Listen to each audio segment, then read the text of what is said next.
Hey everybody, it's Bruce here, and I just wanted to share with you something that I'm kind of excited about, and that is the automatic grading and style checking of student submissions.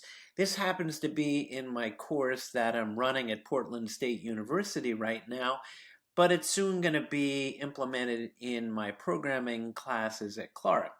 So I'm in a web-based integrated development environment here, and pretend I'm a student, and now I want to submit my code, but before I submit it, I want to make sure that it's styled correctly and it's hitting all of the items that the assignment is looking for. So in this web-based IDE, integrated development environment, what I'm going to do is I'm going to say style 50 and the name of my program.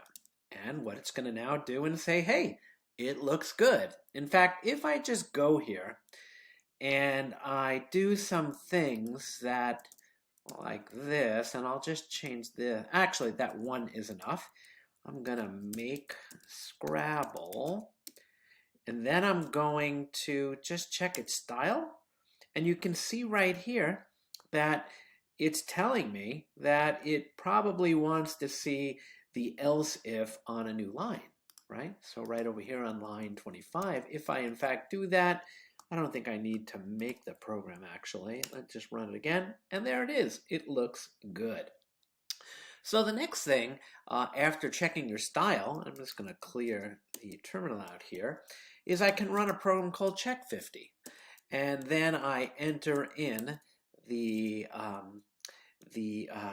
I forgot what we call this, but whatever, CS50/labs/2021/Scrabble. I think that's the thing it's looking for.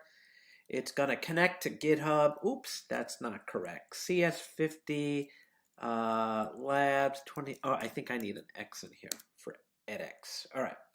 So there we go. It's authenticating. It's going to ask me for my username and password if I'm not logged into GitHub.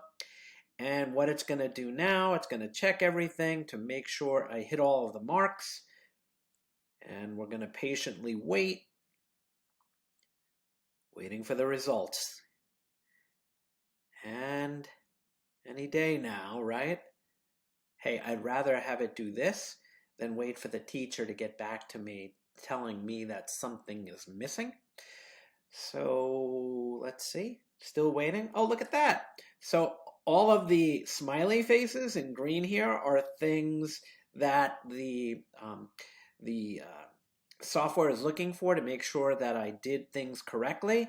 And if I did do something incorrectly or I missed something, it's going to give me a red line here with a sad face.